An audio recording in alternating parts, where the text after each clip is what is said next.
Hello, Bay Ridge. Welcome to another edition of After Hours, our first After Hours for 2024. This morning I spoke about Sabbath as God's gift to us and receiving the gift of Sabbath rest and what a gift it is. And as I mentioned in the teaching, I wanted to take a little bit of time to give just a few practical tips. We kind of covered the theology of Sabbath and just a little bit about practice, but I wanted to focus for just a few minutes on some practical tips that can help us to enjoy Sabbath and receive it as God's special gift. The first thing in doing that is remembering that Sabbath is God's gift to me. It's not a burden. Unfortunately, the way we're kind of being reinforced in our modern culture, we're not really wired this way, but the way our culture has molded and shaped us, the idea of Sabbath sounds undoable. It oftentimes sounds like a burden to people, but we need to keep reminding ourselves it is not. It is God's plan. It is actually God's good gift for us.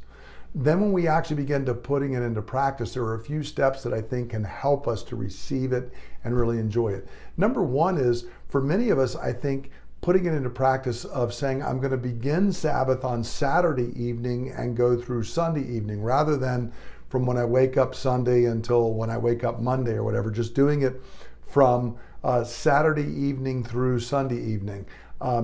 We did this very much when our kids were young. We had a very consistent rhythm of doing it that way, and it let us begin at what was for us a more convenient time.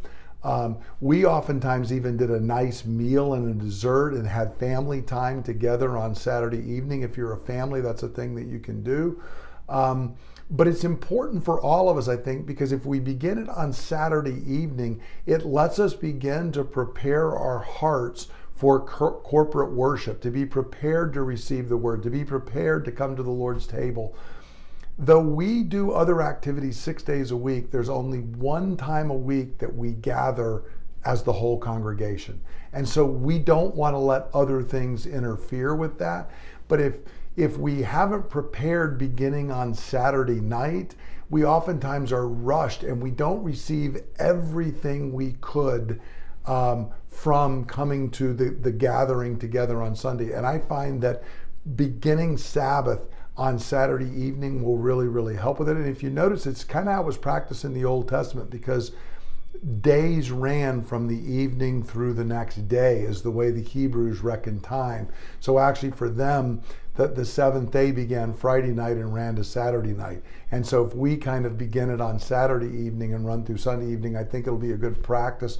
And again, it especially works well if there are younger kids in the house. Number two is to really be able to enjoy the rest and the gift of the day. We do have to restrict activities. I don't want to make that the focus, but God did give a lot of commands about restricting activities. It was because there is a principle of less is more.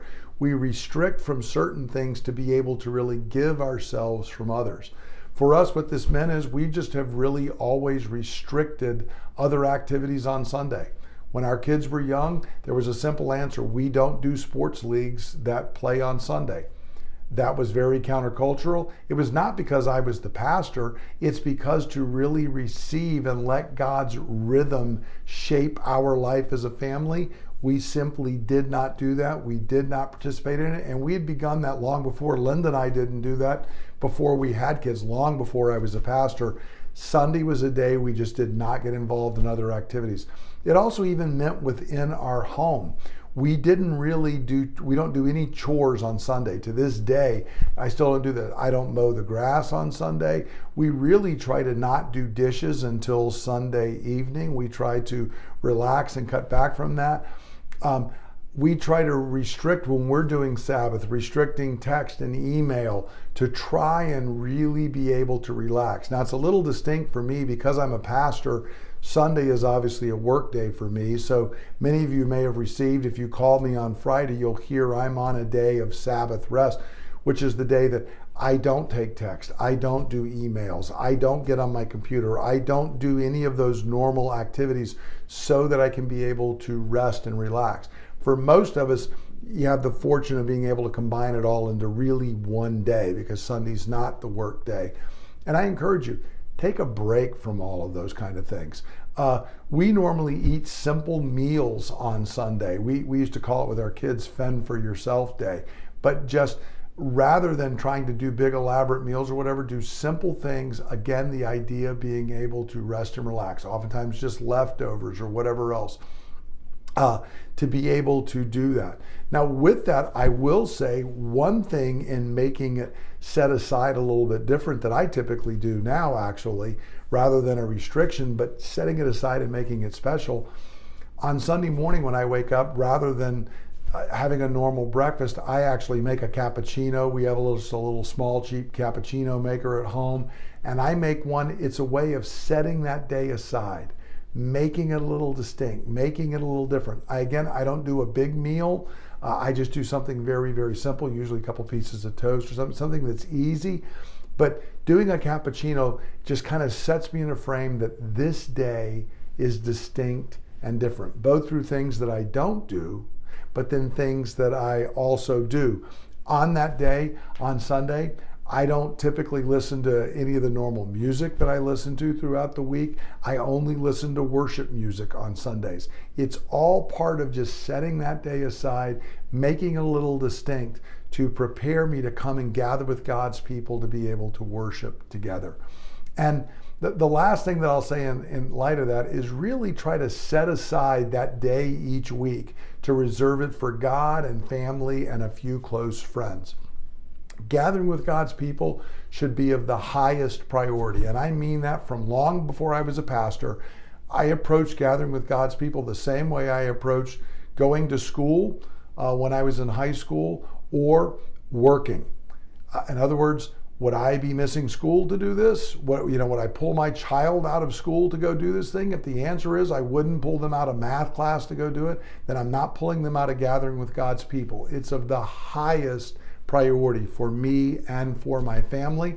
And we really work to try and make it a low-key day. We do that all the way to a day of rest and rejoicing and just recuperation to set us up for the week. An afternoon nap, a leisurely walk is a great thing to be able to do.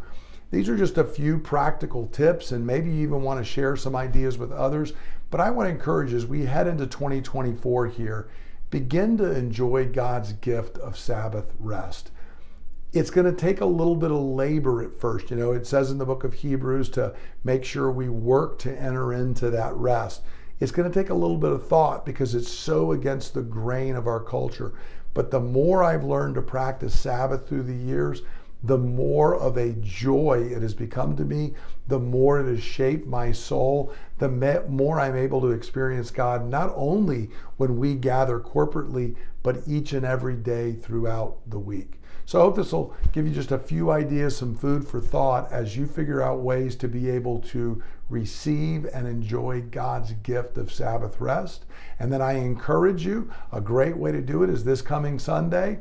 Set aside that time, come early, worship with God's people, and then stay late for a time of fellowship. It's a great way to enjoy God's gift to us. I look forward to seeing you this week. God bless.